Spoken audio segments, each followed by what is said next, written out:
প্রিয় গ্রামবাসী, আসসালামু আলাইকুম। আমি কিছু ধান দেখাবার চেষ্টা করছি আজকে।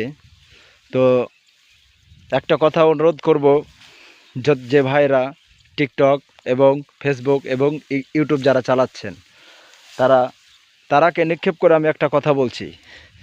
আপনারা কোনো সময়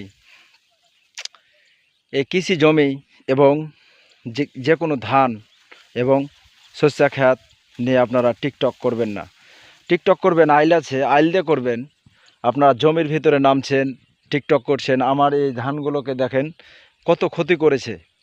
যে বেয়াদবের বাচ্চারা আপনারা টিকটক করছেন ধানের ভিতরে নেমে, সেখানে আইল থেকে তো আপনারা ভিডিওটা করতে পারেন।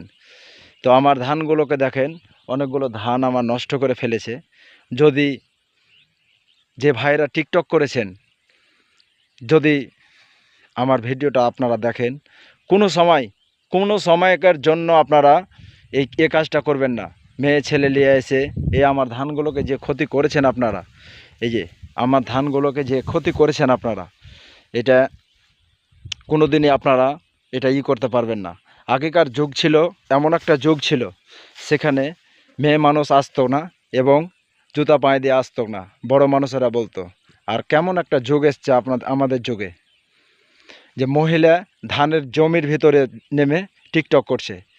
এ ব্যাপারে আপনাদের কি মন, আমাকে সবাই লাইক কমেন্টে জানাবেন। কমেন্টে অবশ্যই জানাবেন আপনারা, যে মেয়েরা টিকটক করেছে ধানের ভিতরে।